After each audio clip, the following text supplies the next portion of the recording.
चारगाफ्स rule सुनाई आ रहा है बच्चों? Hello hello hello. Yes sir.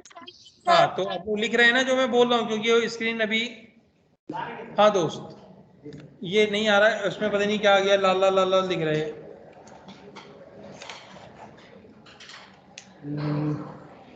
ये लैपटॉप वाला है ना सर, इनपुट में है, सही है। ये इसमें लगा है, इसका कहाँ गया? हाँ वही तो, हाँ इसका लगा ही है सर। हाँ, तभी मैं कहूँ।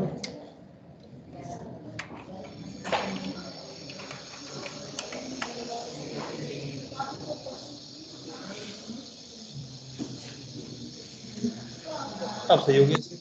Thank you dear. ये विजय सर क्लास लेके गए होंगे उससे पहले? कौन लेके गया? सारे खोल दिए गए उसके तार। Thank you.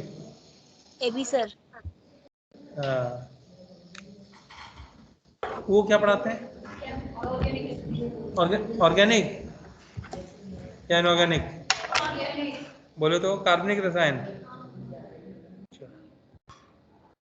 कौन सी क्लास थी उनकी आज? कुछ नहीं। चलो स्टार्ट करें। चारगाफ्स रूल।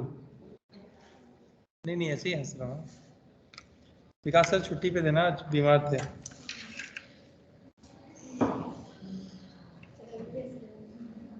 नहीं, चारगाफ्स रूल शकल ही ऐसी हमारी। अब एक साइंटिस्ट थे बच्चों, इरविन चारगाफ। तो जब उन्होंने वाटसन एंड क्रिक मॉडल को देखा तो उसकी बेसिस पे उन्होंने प्रपोज किए अपने रूल्स, जो उनको बोलते हैं इरविन चारगाफ के रूल। ये रूल हैं क्या क्या, पहले लिखते हैं किसने प्रतिपादित किए। ये है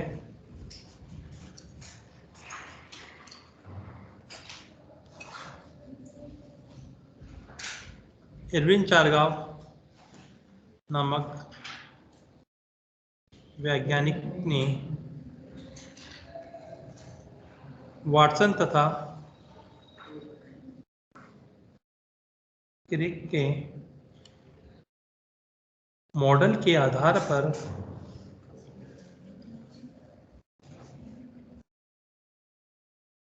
प्रतिपादित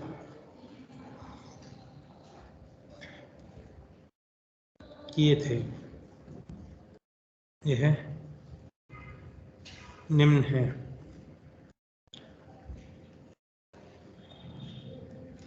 ये जो रूल्स हैं, ऑलमोस्ट इसमें एक रूल काम का है, बाकी दो रूल वही है कि इधर से कान पकड़ लो, उधर से घुमा के कान पकड़ लो, ले दे के वो एक ही आना है। वो है क्या?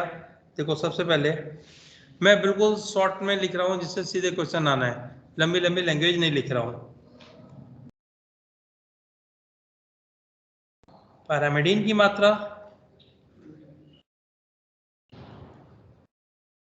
बराबर प्यूरेंस की मात्रा। पहला कॉन्सेप्ट ये हो गया, अर्थात आपका प्यूरेंस कौन है? ए जी, ए प्लस जी बराबर टी प्लस सी। तो गणित के रूप में एक कौन निकल आएगा? ए बराबर टी, गणित के रूप में नहीं, खैर वैसे हम लोग को पता है, और सी बराबर जी, क्योंकि ये सदैव टी के संग बाइंड करेगा और जी सदैव आपका सी के संग बाइंड करेगा। तो इसको एक्सप्लेन करने की जरूरत है नहीं मुझे। अब जो इम्पोर्टेंट कॉन्सेप्ट है वो है ए plus T upon G plus सी। यह वेरी गुड, यह नियतांक होता है। नियतांक मतलब कांस्टेंट है। हम एक को भी एक कांस्टेंट मान सकते हैं, लेकिन सदैव वन नहीं होता है। अर्थात किसी स्पीसीज के लिए हो सकता है वन हो, बट ये जिसके लिए वन है उसके सिवा किसी के लिए भी वन नहीं होगा। राइट, नियतांक एक विशिष्ट प्रजाति हेतु। उदाहरण होमो सेपियंस सेपियंस। ये कौन है? हम लोग होमो सेपियंस सेपियंस में ये है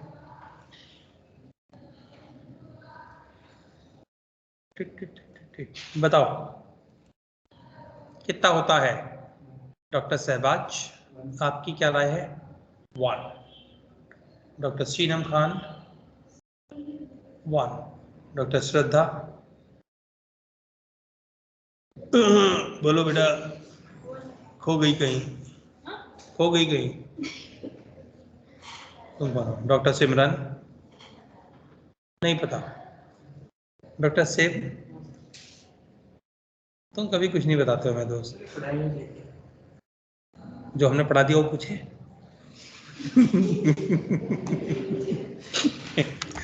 चलो इसको निकालते हैं। a प्लस टी बराबर 59.3 ये एक्सपेरिमेंट से ज्ञात किया गया है। तो g प्लस सी कितना हो गया?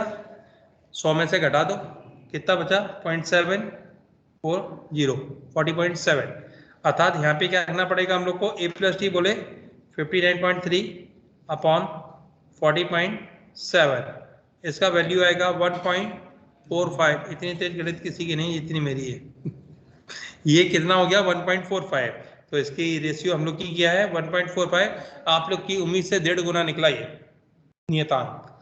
ये इंडिकेट क्या करता है कि हम लोग का जो डीएनए है उसमें एडेनिन तथा थायमिन की मात्रा ज्यादा है और साइटोसिन तथा ग्वानिन की मात्रा कम है। एडेनिन रिच बोला जाता है ये कॉन्सेप्ट क्लियर। दूसरा कॉन्सेप्ट इससे क्या प्राप्त होता है और क्या पता लग सकता है हम लोग को? स्पीसीज रेशियो से, a plus T upon G plus C ratio से। और आखिर क्या ज्ञात किया जा सकता है?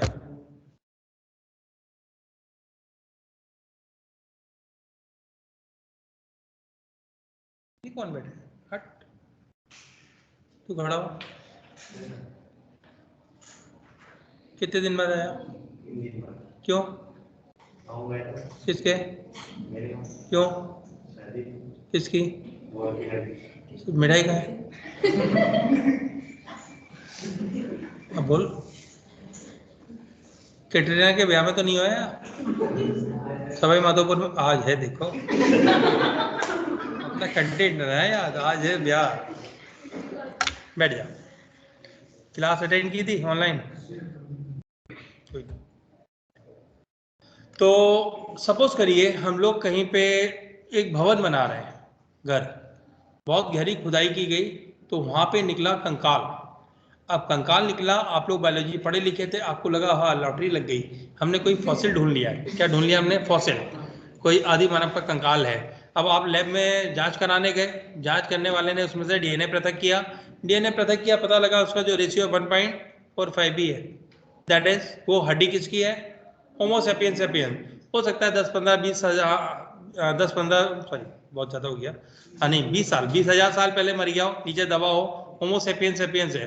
अब सपोज करो जो आप हड्डी निकाल के ले गए उसका रेशियो आया 1.43, दैट इज हमसे थोड़ा टाइम है, और हड्डी है ह्यूमन की, होमो की है, मतलब होमो प्रजाति की है। तो ये एक नई डिस्कवरी हो जाएगी कि ये जो प्रजाति थी मे बी होमो सेपियंस आपका क्रोमैग्नन हो, दैट इज फॉसिलिस हो, या निएंडरथैलिस हो, या कोई हो सकता है नए ही हो। तो हम लोग जो स्पीसीज के रेशियो प्राप्त करते हैं उससे हम लोग क्या प्राप्त करते हैं कि ये प्रजाति है कौन सी। ये क्लियर हुआ? तो प्रजाति विशिष्ट इसीलिए होते हैं हम लोग के ये कि जब एक जैसा रिप्रोडक्शन चल रहा है तो मिक्सिंग ऑफ गैमीट और अल्टीमेटली डीएनए हम लोग का एक तरीके का रहना है। अगर इसमें डेविएशन आ गया, इसमें कोई विचलन आ गया तो ये इंडिकेट करेगा कि कोई ना कोई ऐसी कंडीशन है जो हम लोगों में उद्विकास करा रही है और मे बी हम लोग होमो सेपियंस से कन्वर्ट होकर कुछ और बनने वाले हो। ये कॉन्सेप्ट क्लियर? तो ये इरविन चार्गाफ के रूल का सबसे इंपॉर्टेंट पॉइंट यही था। अब देखिए नेक्स्ट, अमाउंट ऑफ शुगर बराबर अमाउंट ऑफ फॉस्फेट। ये 4 रूल थे इनके। तो ये तो गया इरविन चार्गाफ का रूल। फिर आता है इंपॉर्टेंट कॉन्सेप्ट, भी उतना इंपॉर्टेंट नहीं, मेरे सिलेबस में नहीं है, आरएनए। मेरे सिलेबस में बहुत छोटा सा है ये, राइबो न्यूक्लिक एसिड। बेसिकली रहा है वो आपका आरएनए कितने प्रकार का? वेरी गुड बेटा। बेसिकली आरएनए बच्चों कितने प्रकार का? एक और दो। कौन कौन? जब मैंने 3 पार्टी नहीं किए तो एमआरएनए कहां से आया? 3 किए होते तो एमआरएनए गिनते, जेनेटिक आरएनए और नॉन जेनेटिक आरएनए अर्थात अनुवांशिक तथा अनानुवांशिक। अब ये वाला हम लोगों में मिलता है, ये हम लोगों में मिलता ही नहीं है। ये किस में मिलता है? Genetic RNA. यह सिर्फ विषाणुओं में, विषाणु बोले तो वायरस। इन फ्यूचर वायरस ही लिखूंगा, विषाणु नहीं लिखूंगा। एक बार लिख के बता देता हूं, आता है मुझे। ठीक, यह सिर्फ विषाणुओं में मिलता है। क्या करता है ये? जेनेरिक आरएनए बनाएगा डीएनए, डीएनए से बनेगा पुनः आरएनए, आरएनए से बनेगा प्रोटीन। इस प्रक्रिया को बोलते हैं बच्चों, ये प्रक्रिया है, नहीं भाई, ट्रांसक्रिप्शन। एरो तो देख लो किसको यूज कर रहा हूं, अर्थात अनुलेखन है। यह है अनुलेखन।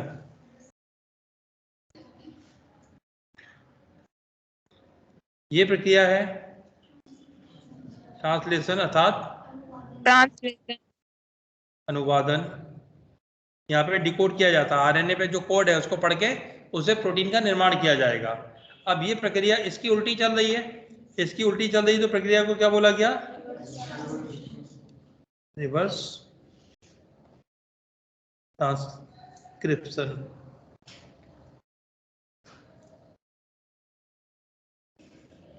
प्रतिगामी अनुलेखन। रिवर्स ट्रांसक्रिप्शन की खोज किसने की थी? बहुत इंपॉर्टेंट क्वेश्चन है। रिवर्स ट्रांसक्रिप्शन की खोज किसने की थी? Temin and Baltimore. किसकी खोज है? टेमिन तथा बाल्टीमोर। इसके लिए टेमिन को नोबेल प्राइज भी मिला था। और इस प्रक्रिया को बोला जाता है टेमिनिज्म। क्या बोला जाता है? और टेमिनिज्म। हाँ, आरएचपी से।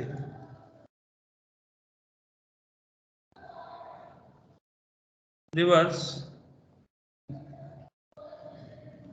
ट्रांसक्रिप्शन की खोज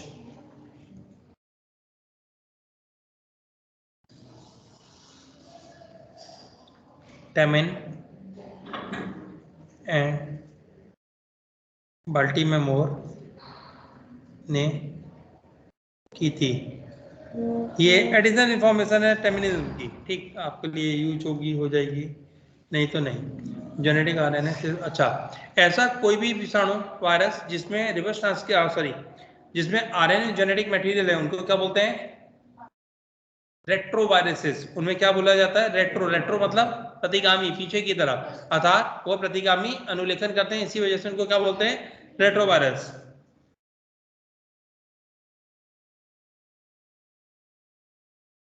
आरएनए युक्त वायरसेस,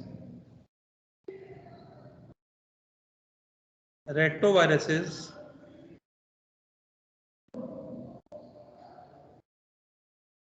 कहलाते हैं। डॉक्टर यशस्वी खड़े हैं, ये बताएं, आरएनए वायरसेस को ज्यादा खतरनाक माना जाता है, ऐसा क्यों? मतलब आरएनए में चेंजेस होते रहते हैं ना, जो एंटीबॉडी रीड करने के लिए दोबारा सर्वर करनी पड़ती है। तो डीएनए वायरस में ऐसा क्यों नहीं होता है?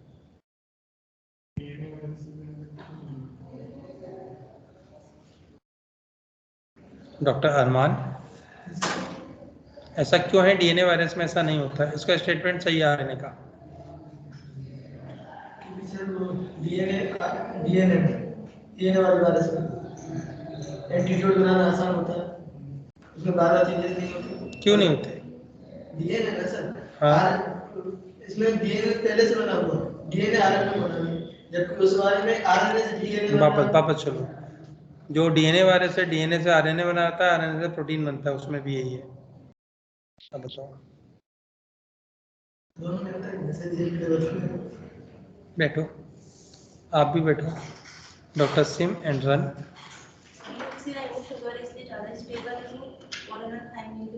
स्टेबल हमने कौन सा, उसका ऑक्सीडेशन करना है बेटा।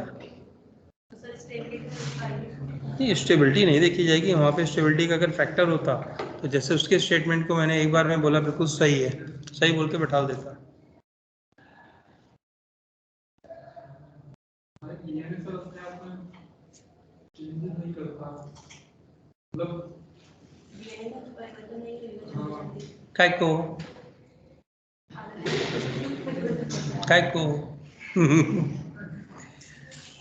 बैठो, शायद अप्रोच आ रही है बट क्लियर कट नहीं आ रही है। जो डीएनए से डीएनए बनता है वो एरेटा फ्री होता है ऑलमोस्ट। याद करो, आपने डीएनए पॉलीमरेज 1, 2, 3 पढ़े। डीएनए पॉलीमरेज 1 क्या कर रहा है, प्रूफ रीडिंग कर रहा है। अगर कोई न्यूक्लियोटाइड गलत लग गया तो भी दुरुस्त कर दे रहा है। आरएनए में ऐसा नहीं हो पाता है। आरएनए में जब उसका प्रतिलिपिकरण हो रहा है तो आरएनए बार बार त्रुटिपूर्ण बन जा रहा है, दैट इज म्यूटेटेड फॉर्म बन जा रही है, तो उसकी गलतियां सुधारने वाला कोई नहीं। तो गलती करते करते करते करते वो इवॉल्व होता चला जा रहा है। जैसे भी ओमिक्रॉन में कितने प्रकार के म्यूटेशन पाए गए, 40 के आसपास म्यूटेशन पाए गए, 40 से 50 कि उतनी बार उसके अंदर चेंजेस हो चुके हैं। जिसके शरीर में गया अपना आरएनए से आरएनए बनाएगा, ठीक। अब वो बनाया, गलती हो गई तो नया बन गया। नया हो सकता है और ज्यादा पैथोजेनिक हो, क्या नया हो सकता है कम पैथोजेनिक हो, हट जाए। जैसे ओमिक्रॉन को लेके बहुत ज्यादा वो तो है अलार्मिंग सिचुएशन, बट दहशत नहीं है। क्यों? मोर्टेलिटी नहीं है। मोर्टेलिटी मतलब उसकी मारक क्षमता कम है, उसकी वजह से लोग मर नहीं रहे हैं। और मर नहीं रहे हैं तो जाहिर सी बात है, जब हम लोग को वैक्सीन लगी तो भी तो हमें एक तरीके से इनेक्टिव वायरस को एंट्री कराया गया है, उससे हमारे शरीर ने लड़ना सीख लिया। तो 1-2 दिन जो तुम्हें फीवर आया, थोड़ा बहुत आपको शरीर में बॉडी एक हुआ, उतना ये भी कर देगा, वैक्सीन की तरह काम कर जाएगा। यस और नो? नेचुरली वैक्सीन लगती जा रही है, तो हाँ नहीं, ये नेचुरल वैक्सीन है एक तरीके से। तो इसीलिए ओमिक्रॉन को लेके लोग बहुत ज्यादा अभी दहशत में नहीं है। तो ये कॉन्सेप्ट पूरा क्लियर इधर का।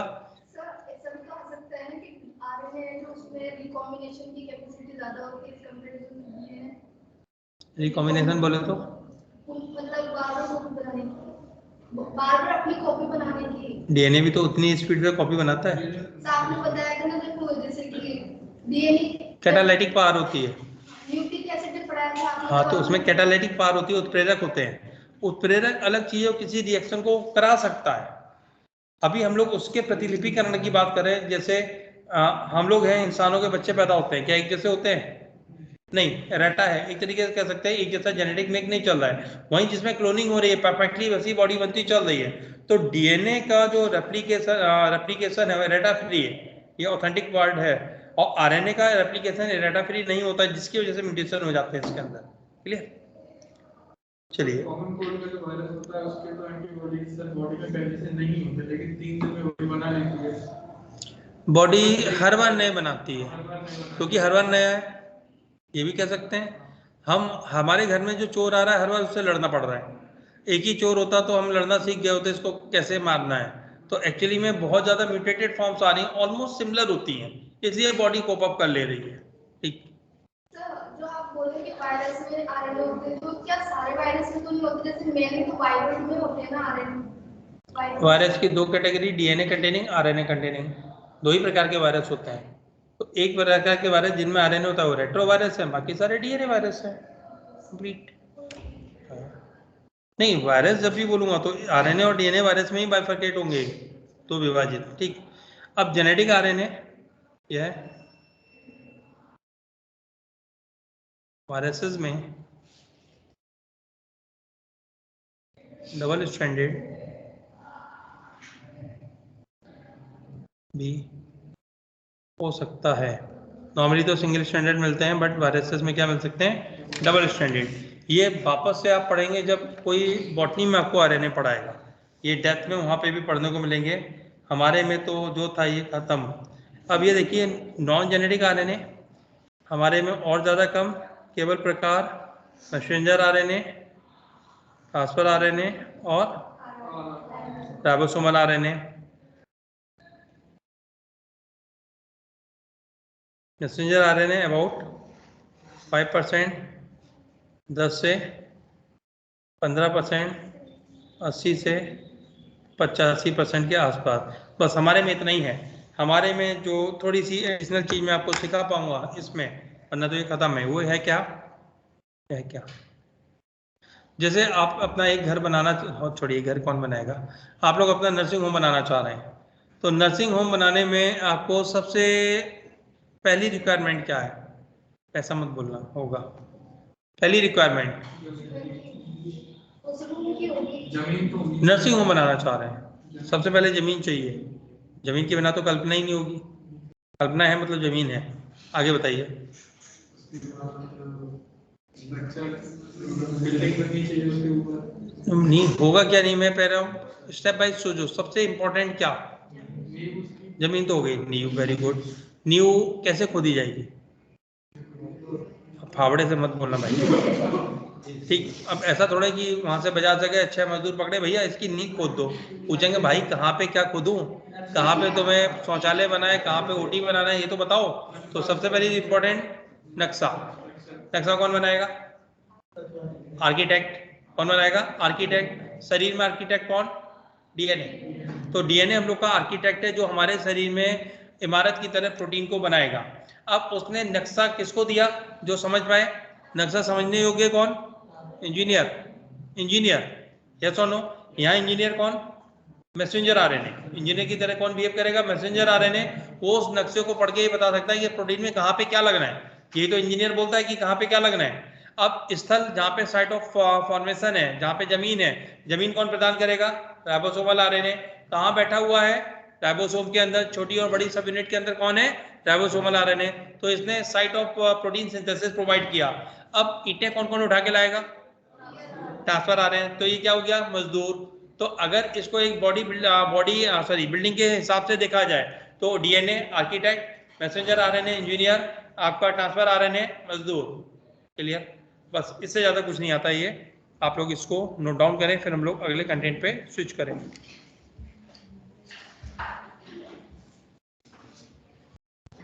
ये बहुत शॉर्ट में लिखा है,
तुम्हारी टोपी बहुत अच्छी है भाई, कैसी, कितनी है ऐसी, सुंदर है, सुंदर है।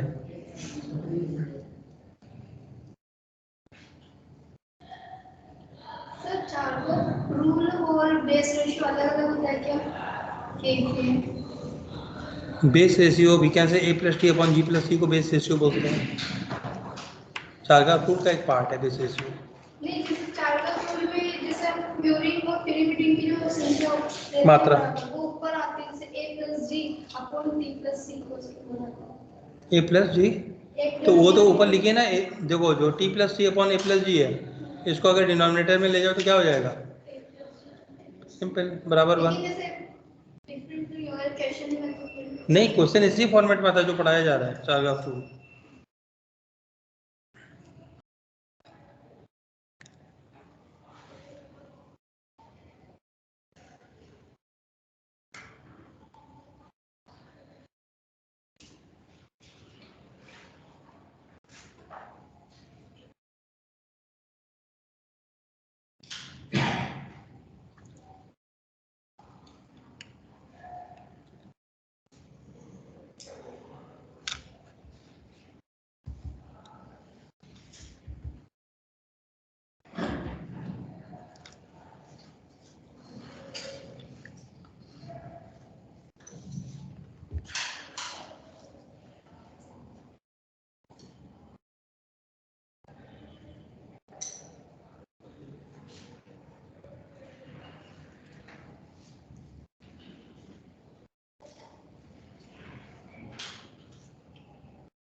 हो गया बच्चों?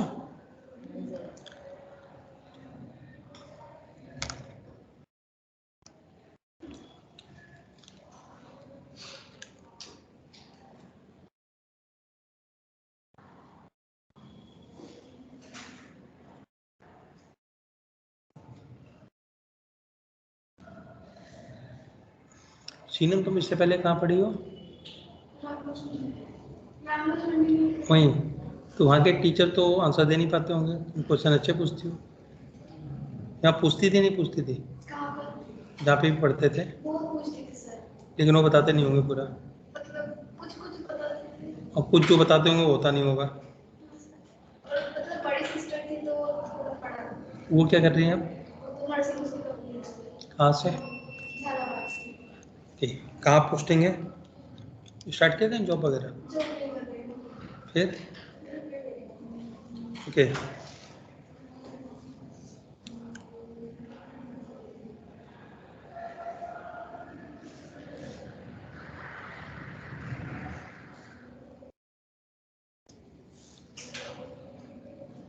जॉब करना नहीं चाह रही हैं, कर ही नहीं रही हैं? करना नहीं चाहती। Very good. कर ली उसने, साल 2 साल कर ली, और उसके बाद अच्छा। वो छोड़ के मेरा बंद कर दिया। तो अब निकाह की तैयारी?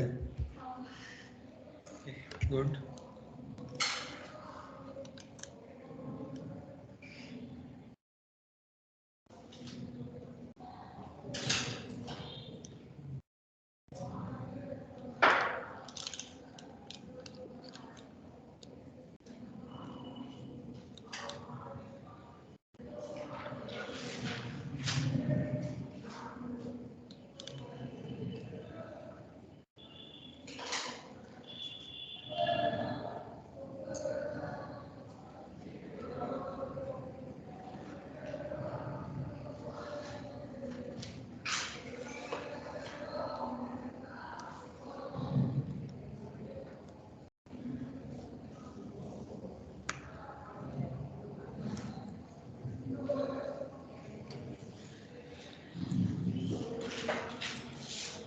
हो गया बच्चों? अब तो हाँ बोल दे यार, जरा सा तो है।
और तुम क्या मोबाइल में खटर खटर कर रहे हो? अच्छा हम देख रहे हैं, कुछ नहीं कर रहा, रिप्लाई कर रहा किसी को? रख दो चुपचाप, झोले में रखो मोबाइल। तुम चैटिंग में लगे हुए हो दोस्त, हमारी क्लास चल रही है। कौन है? हमसे चैटिंग कर रहे हो? कहाँ? अभी अब आपने मेरे को दिया नहीं भेजना नहीं हमें, हमें क्लास के पश्चात। शहबाज क्या हुआ? सरदर्द? ये बहुत बुरा लग रहा है। स्टार्ट करें आगे? बेटा हो गया? नहीं सही सच्ची बताओ तो लिख ले हो।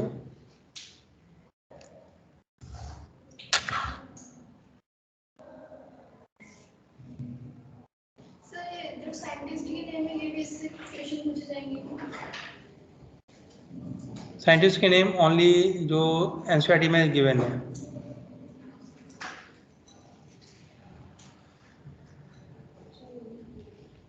सीएम की रह गया है कुछ।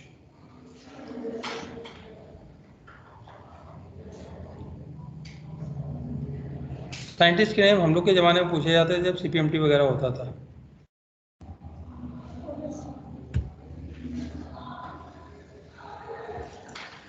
और दूसरा इसकी वैल्यू भी सही है, ये वैल्यू 39.3। ये तुम्हें दुनिया से अलग पढ़ाने के लिए बताया बस। ये तो मेंशन नहीं है। मेंशन बहुत सी चीज़ें नहीं होंगी, लेकिन मैं बताऊंगा जो मुझे लगेगा मैं आपको सिखा पाऊँ, मैं सिखा के जाऊंगा। ऐसा भी नहीं टोटल आउट ऑफ सिलेबस होगा, बहुत इंपॉर्टेंट है वो जो एस्पेक्ट है। ठीक है, चलिए अब नई हेडिंग हम लोग की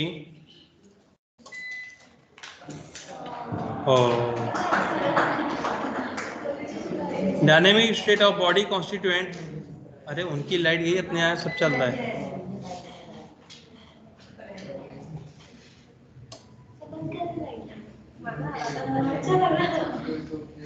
ये अजीब पागल हो, इसमें तो रोशनी है। नहीं क्लियर तो दिखा, लाइटें कम कर दो, मिनिमम कर दो। मैं रिकमेंड करूंगा कि इसमें नहीं सब नहीं भाई, बाहर से लोग आ जाएंगे, भैया कौन सी क्या पढ़ाई कर रहे हो, ये अंधेरे में पढ़ा है। अब हम लोग पढ़ रहे हैं dynamic state of body constituent. ये अंग्रेजी है बेटा, पढ़ लो। शरीर अवयवों की गतिज अवस्था, यहीं से निकलेगा कॉन्सेप्ट ऑफ मेटाबॉलिज्म। किस चीज के कॉन्सेप्ट को डिस्कस करेंगे? मेटाबॉलिज्म अर्थात उपापचयों का संकल्पना।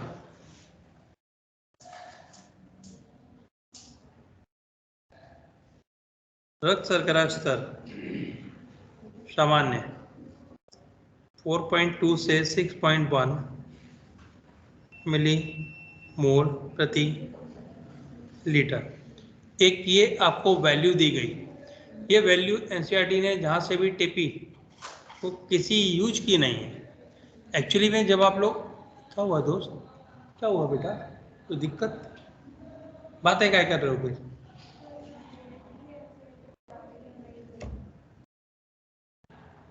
अरे कान बड़ा कर रहा हूँ, नहीं सुनाई आया? अभी जरूरत हो गई होगी, थोड़ी देर पढ़ लो, 15 मिनट। 8:15 के बाद उसको जो चाहे तुम बता दो। ये वैल्यू आपके किसी काम की नहीं। आप बनेंगे डॉक्टर, डॉक्टर को चाहिए होती है रेफरेंस वैल्यू। रेफरेंस वैल्यू चाहिए क्यों होती हैं? आपके पास कोई मरीज आया, उसने अपनी दिक्कत बताई, तो आपके दिमाग में आया कि इसको ये कुछ हो सकता है, और फाइंड आउट कैसे करें। जैसे सपोज करिए अभी पिछले हफ्ते मुझे जो अपनी इंटरनल फीलिंग हुई, मुझे प्यास बहुत लग रही थी और मुंह बार बार सूख जा रहा था। तो जो मैं एक्चुअली में मैं इसी सब चीज़ों को पढ़ा लिखा है, तो दिमाग में क्लियर हो गया कि कहीं ना कहीं में भी ब्लड शुगर की प्रॉब्लम हो गई है, क्योंकि शुगर के एलिवेट होते ही बॉडी डिहाइड्रेटेड होगी, यूरिनेशन बार बार होगा, थर्स्ट ज़्यादा लगेगी, मुंह सूखेगा। तो मैंने अपने ग्लूकोमीटर से चेक किया तो ब्लड शुगर का फास्टिंग निकला 212, होना चाहिए था 110 तक। जब पीपी चेक करवाया जाके लेबोरेटरी में, वहाँ पे वैल्यू है 441, होनी चाहिए थी अप टू 140। दैट इज, अब मैं इस चीज़ को कोरिलेट कर पा रहा हूँ कि जो मेरे सिम्टम आए, तो शुगर की वैल्यू ने उस चीज़ को बताया कि अब मेरे को, मैं डायबिटिक हो चुका हूँ, अब मुझे डायबिटीज़ की मेडिसिन लेनी पड़ेगी, यस और नो। तो आपके पास जब भी मरीज आएगा तो आप उसके बहुत सारे टेस्ट लिखते हैं, आप लोग के भी बहुत सारे हुए होंगे। कभी कोई बोलता है आप अपना आरबीसी का काउंट करा के आओ, कभी टीएलसी कराओ, डीएलसी कराओ, ये सारी चीज़ें होती हैं। एक चीज़ से बहुत परेशान हो, ये बीच बीच में जो मोबाइल बज रहे हैं, जो आप लोग उसको देख रहे हैं। अंजलि, पढ़ाते पढ़ाते जमाना हो चुका है हम लोग को, तो आप कहाँ कंसंट्रेट हो? नीचे टीचर हूँ, झूठ थोड़ा बोलूँगा बेटा, अगर नोटिस किया होगा तो ही तो टोकूंगा मैं। जो भी कर रहे हो कृपया करके या तो हम पे कंसंट्रेट करो या क्लास छोड़ देना। मन नहीं लग रहा हो, कोई दिक्कत नहीं, मुझे पढ़ाने का कोई ऐसा वो नहीं, तो फील करो इस चीज़ को। टीचर कभी ऐसे ही नहीं नहा के बोलता है, उसने फील किया तो बोल रहा है, वो नहीं बोलता है। मुझे क्या जरूरत पड़ी मैं अपना लेक्चर छोड़ के बीच में वो ज्ञान दूँ? कहाँ तैयार हम लोग? हाँ, आपको बहुत सारे अलग अलग टेस्ट लिखेगा, उस टेस्ट से आप फाइंड आउट करोगे कि रोगी को हुआ क्या है। तो मैंने कहा कि ये वैल्यू आपके किसी काम की नहीं है। ऐसा कहने का कारण क्या है कि एक्चुअली में जो वैल्यू यूज होती है वो क्या है। जैसे मैं बात करूं ब्लड शुगर फास्टिंग या ब्लड शुगर पीपी, ये ब्लड शुगर फास्टिंग है बोले तो 12 घंटे की फास्टिंग रिक्वायर्ड होती है। रात को मैंने 8 बजे खाना खाया तो सैंपल कितने बजे दूंगा? सुबह 8 बजे। तो ये जो वैल्यू होनी चाहिए ये होनी चाहिए 60 से लेके 110 मिलीग्राम प्रति डेसीलीटर ऑफ ब्लड। डेसीलीटर का तात्पर्य होता है 100 ml। डेसीलीटर कितने को बोलते हैं? 100 ml, अर्थात मेरे प्रत्येक 100 ml रक्त के अंदर अगर मैक्सिमम शुगर हो फास्टिंग तो 60 से लेके 110 होनी चाहिए, इससे ऊपर नहीं होनी चाहिए। वहीं ब्लड शुगर पीपी, पीपी बोलते हैं पोस्ट पेरेंडियल। पोस्ट पेरेंडियल अर्थात खाना खाने के एग्जैक्टली 2 घंटे के पश्चात। अगर खाना खाना मैंने 12 बजे खत्म किया तो एग्जैक्टली 2 o'clock मुझे सैंपल देना पड़ेगा। आगे पीछे हो गया तो वैल्यू खत्म हो जाएगी, वैल्यू का कोई इंपॉर्टेंस नहीं बचेगा। ये वैल्यू होनी चाहिए 80 से 140 मिलीग्राम पर डेसीलीटर ऑफ ब्लड। तो जो ये मिली मोल में वैल्यू दी, तो एनसीईआरटी ने जहां से भी छापा तो ये विदेश की किताबों का रेफरेंस लिया गया है। हम लोग के यहाँ जो वैल्यूज यूज होंगी, जो आप मेडिकल कॉलेज में वैल्यू यूज करने जा रहे हैं या अपने लाइफ में यूज करेंगे, वो वैल्यूज ये हैं। अब ये वैल्यू किस चीज को इंडिकेट करे कि प्रत्येक 100 ml रक्त में शर्करा कितनी, यस या नो। तो ये है क्या?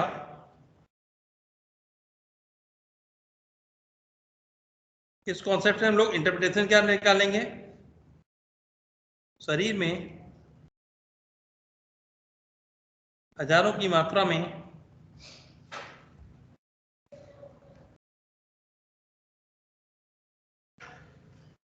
ऑर्गेनिक पदार्थ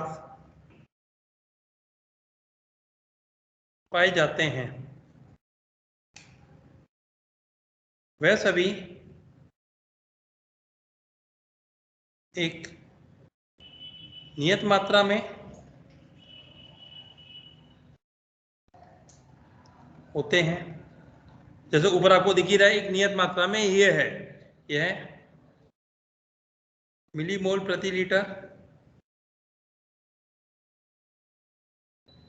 में व्यक्त कर सकते हैं। जो मेजर अणु है उसके लिए मिलीमोल में करते हैं, या हार्मोन आदि के लिए यह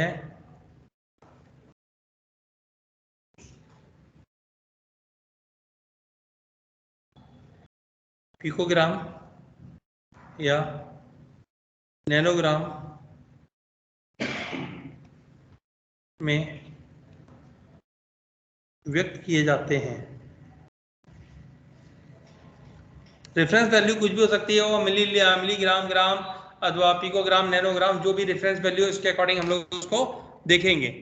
अब ये जो मॉलिक्यूल है ये घटते बढ़ते कैसे हैं? जैसे रक्त शर्करा मैंने बता दी, अब यहाँ पे देखते हैं ग्लूकोज के मॉलिक्यूल को। यह है ग्लूकोज। अब मैंने स्टार्ट किया अत्यधिक तीव्र गति से दौड़ना। मैं बहुत तीव्र गति से दौड़ने लगा, बहुत तेजी से भागने लगा, तो होगा क्या, धीरे धीरे अतः रेखित पेशियां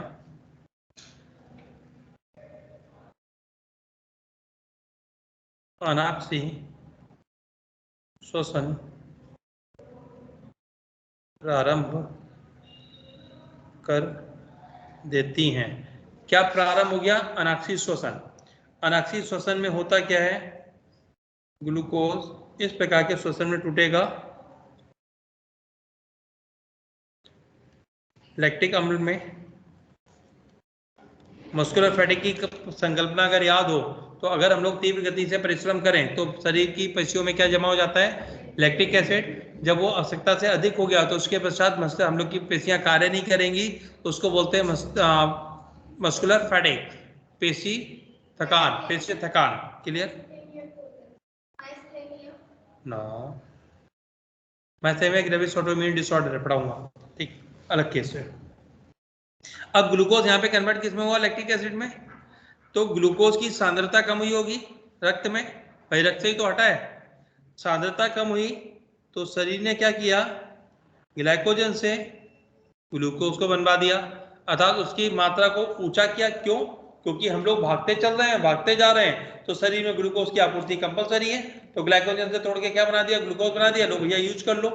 ठीक, अब सपोज करिए ये ग्लाइकोजन से फ्री होने वाला ग्लूकोज खत्म हो गया, ग्लाइकोजन खत्म हो गई, अब क्या करें, ग्लाइकोजन खत्म हो गई, अब क्या करें, अब क्या करें, वसा से क्या, कैसे, नहीं कहाँ कहाँ भटक रही हो, पासी करना पेट में होता है, हमारे उसमें छोटी आंत में। वेरी गुड, यहां से बीटा ऑक्सीडेशन हुआ, बीटा ऑक्सीडेशन की प्रक्रिया से यहाँ पे हुई ग्लूकोनियोजेनेसिस, अर्थात नॉन कार्बोहाइड्रेटल सोर्स से, स्रोत से क्या बन गया, कार्बोहाइड्रेट बन गया। तो ये एक बायोमॉलिक्यूल, ये एक जैव अणु, छोटा पड़ता है ना लिखना, ये भी जैव अणु, ये भी जैव अणु, और ये भी जैव अणु। तो क्या हम लोग ये कह सकते हैं कि एक जैव अणु दूसरे में परिवर्तित हो जाता है और खुद भी किसी ना किसी से बन सकता है, यस और नो। तो यहाँ पे प्रक्रिया क्या हुई, एक जैव अणु दूसरे में परिवर्तित हो सकता है,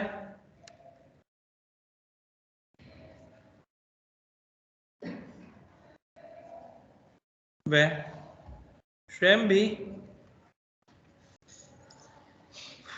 किसी जैव अणु से निर्मित हो सकता है। तो हम लोग ये बोल सकते हैं कि इंटर कन्वर्जन हो रहा है, आपस में अदला बदली हो रही है, इंटर कन्वर्जन है कि नहीं। अतः इस इंटर कन्वर्जन को टर्न ओवर कहा जाता है।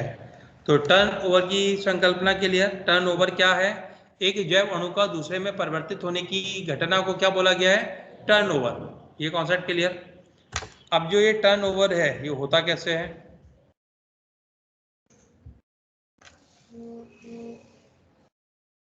सपोज करिए बच्चों ये ग्लूकोज पे ग्लाइकोलिसिस में पहले स्टेप में क्या बनता है,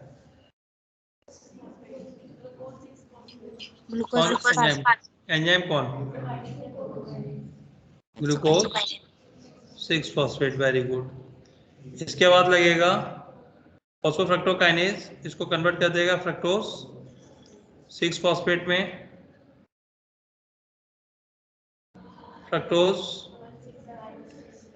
1,6 डाई नहीं लगाऊंगा, फॉस्फेट एनफ मुझे पूरा पढ़ाना ही नहीं है। अब इसके पश्चात डाईहाइड्रोक्सी एसीटोन फॉस्फेट और ग्लिसरॉल्डिहाइड 3 फॉस्फेट वो बनता था, मुझे मतलब ही नहीं, मैं बना दे रहा हूँ यहाँ पे सीधे पायरुविक एसिड। ये प्रक्रिया क्या है बच्चों, ये पूरी की पूरी ग्लाइकोलाइसिस। अब ये पायरुविक एसिड किसके अंदर एंटर मारता है, माइटोकॉन्ड्रिया। तो mitochondrial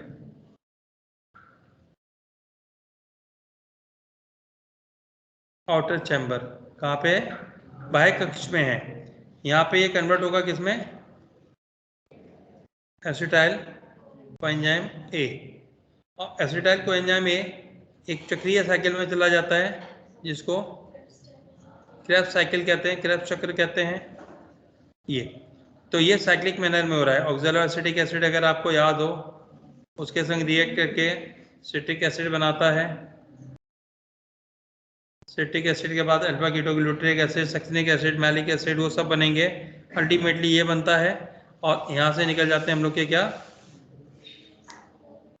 CO2, water, NaDH2, FADH2 और GTP।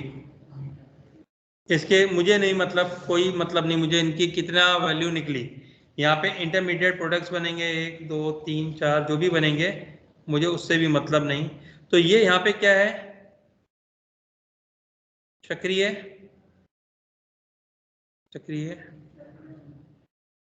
साइक्लिक रिएक्शन, चक्रीय अभिक्रियाएं। और ये क्या है आपकी लीनियर रिएक्शंस। इन सभी रिएक्शन में हो क्या रहा है, टर्नओवर हो रहा है कि नहीं, एक अणु दूसरे में कन्वर्ट हुआ, दूसरा तीसरे में, तीसरा चौथे में, और ये प्रक्रिया पूरी हम लोग की चल रही है। और एक ये बड़ी स्मूथली चल रही है।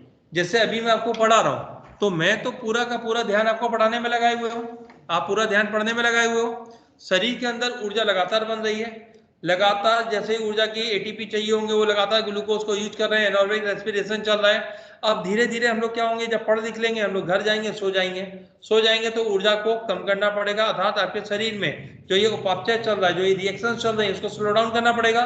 उतनी ऊर्जा की जरूरत ही नहीं है, तो वो भी ऑटोमेटिकली वो सेट कर देगा। तो जो भी ये साइक्लिक मैनर में चल रहा है, तो इसको ये माना जा सकता है कि ट्रैफिक की तरह चल रहा है। जैसे गाड़ियां चलती हैं किसी शहर में, एक शहर है उसमें वो है आपके राउंड अबाउट्स हैं, गोल चक्कर्स हैं, स्ट्रेट रोड है, बहुत तेजी से गाड़ियां घूम रही हैं, इधर से उधर घूम रही हैं, स्मूथली चल रही हैं।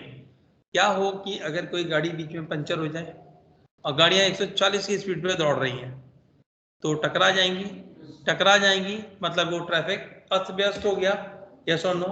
और वही कंडीशन हमारे शरीर में है कि अगर कोई भी एक बायोमोलिक्यूल का इंटरकन्वर्जन परफेक्टली नहीं हुआ, तो कहीं ना कहीं पूरा का पूरा जो ये सिस्टम चल रहा है वो शट डाउन होगा, कहीं ना कहीं दिक्कत आने लगेगी। वही दिक्कत हम लोगों में बीमारियों के रूप में परिलक्षित होती है। क्लियर?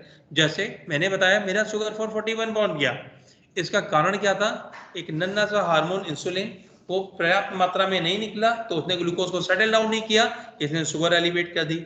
शुगर एलिवेट होते ही उसने क्या किया, वाटर रिटेंशन को बढ़ाया, ब्लड वॉल्यूम बढ़ा, ब्लड प्रेशर बढ़ा, यूरिन का फ्लो बढ़ा, सारी कॉन्सिक्वेंसेस उसके थ्रू स्टार्ट हो गए। एक छोटा सा तो मिसहैप हुआ, यस और नो, एक छोटी सी तो घटना हुई, लेकिन उसने क्या किया, शरीर की बैंड बजा देगी।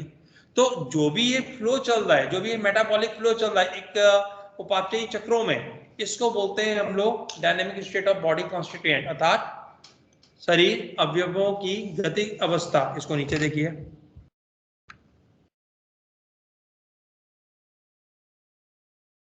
उपापचयी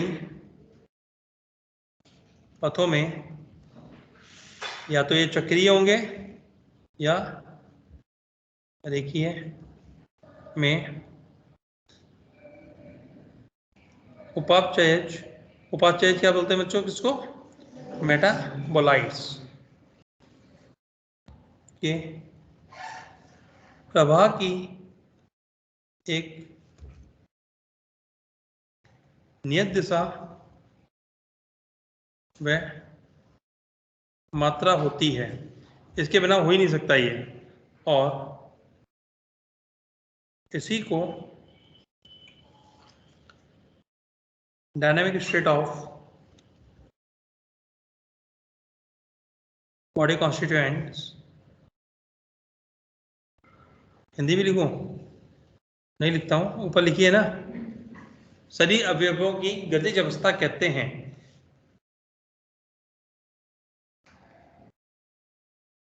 उपापचयी चक्र या प्रक्रिया एक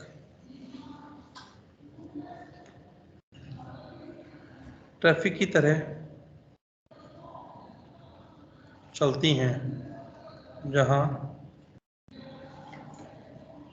उपापचयज कोऑर्डिनेशन की हिंदी समन्वित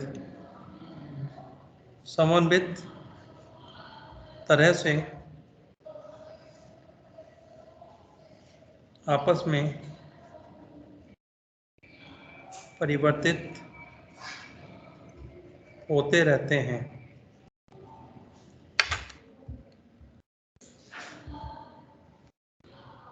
यदि इनमें कोई भी गड़बड़ी हुई तो हम लोग बीमार पड़ जाते हैं, रोगग्रस्त हो जाएंगे, बीमार पड़ जाएंगे अगर कोई भी मिसहैप हो गया। ये कॉन्सेप्ट क्लियर? अब यहाँ पे जितना भी रिएक्शन होगा वो सारा का सारा उपापचय है, अर्थात मेटाबॉलिज्म है। शरीर में कोई भी मॉलिक्यूल दूसरे में कन्वर्ट होगा तो उपापचय होगा ही होगा, मतलब वो कोई ना कोई उपापचय क्रिया का भाग होगा। तो शरीर में होने वाली सभी क्रियाएं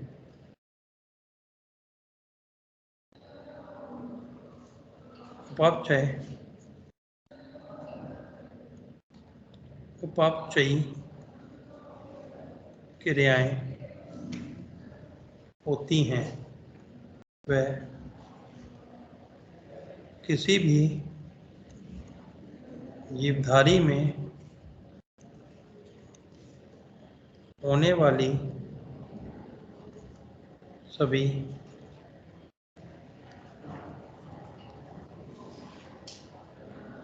उपापचयी क्रियाएं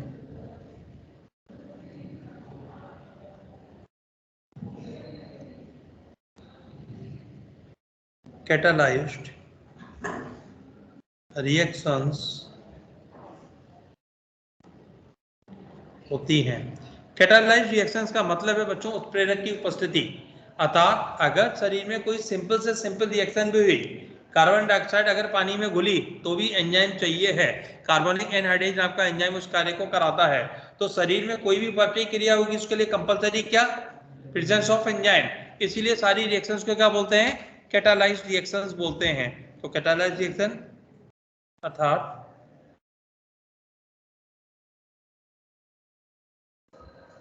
केवल उत्प्रेरक, बोले तो एंजाइम्स की उपस्थिति में ही होती है। और यही उपापचय का कॉन्सेप्ट है हम लोग का, उपापचय यहीं से स्टार्ट होगा। तो ये पार्ट पूरा क्लियर। कल स्टार्ट करेंगे इसका हम लोग सेकेंड पार्ट, कल नहीं मतलब कल तो मैं छुट्टी पे हूँ, परसों स्टार्ट करेंगे उपापचयी पथ, एनाबॉलिक कैटाबॉलिक। उसके बाद हम लोग लिविंग स्टेट देखेंगे, तत्पश्चात यूज अपने स्टार्ट हो पाएंगे एंजाइम। क्लियर? एंजाइम का कॉन्सेप्ट होना शुरू हो गया, समझ में आना? बस 2 मिनट है, उसके बाद ये घर पे नोट करना आप। गुआनोसिन ट्राइफॉस्फेट, ये सारे न्यूक्लियोटाइड हैं, मैंने बताया था ना। एटीपी कल मैंने बताया था नहीं, एटीपी एडेनोसिन ट्राइफॉस्फेट। सुन लो, एडेनोसिन का मतलब है न्यूक्लियोटाइड, एडिनोसिन लास्ट में सीन ऐसा ही नहीं लगा होगा तो न्यूक्लियोटाइड। डाइन लगाओ, सॉरी डाइनिलिक एसिड लगा होगा तो वो बन जाएंगे न्यूक्लियोटाइड। अभी एडिनोसिन बोले तो एडेनिन बेस पेयर, और यहाँ पे जो शर्करा है राइबोस शर्करा होती है, उसका कल कॉन्सेप्ट पढ़ाना है मुझे। उसके संग 3 फॉस्फेट जुड़ गए तो एटीपी बना, अर्थात एटीपी एक न्यूक्लियोटाइड है। कैसा न्यूक्लियोटाइड है? राइबोन्यूक्लियोटाइड है। तो आपको एटीपी, सीटीपी, जीटीपी, टीटीपी जब भी लगा मिलेगा तो वो किस चीज को इंडिकेट करें? न्यूक्लियोटाइड्स। क्लियर? ये बीएसएफ की full form blood sugar fasting, blood sugar, PP, postprandial, ये इसको तो भेज दूंगा, आराम से घर पे नोट करना। आज जितना पढ़ा है क्लियर? डॉक्टर सिर्फ आपने राय नहीं दी मुझे, क्लियर है ना?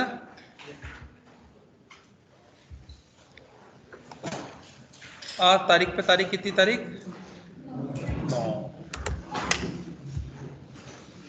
आज प्रतिज्ञा बॉयज की टर्न, गर्ल्स की टर्न किसकी है? बॉयज की, गर्ल्स की? अबे ऐसे फुटबॉल मत बनाओ, मैं अपने टर्न के हिसाब से चलता हूँ। मेरे यहाँ प्रीवियस टर्न में किसने कराई थी? शहबाज ने? हाँ, यशस्वी ने। तो कौन आ रहा है ऐच्छिक रूप से? तुम करा चुकी हो? ए लड़की, तुम भी करा चुकी हो? सीनम बेटा, प्रतिज्ञा करा दो। सभी बालक एवं बालिकाएं अपने पैरों पे खड़े हो जाएं, अपने पैरों पे खड़े हो जाएं अथवा पैरों पे खड़े हो जाएं। पैर बोले तो यहाँ पे कोटा की साइड में पैर बोलते हैं, पैर। अपने बेग उठा लें और पैर पे खड़े हो जाएं। बेग नहीं, हम मजाक कर रहा हूँ।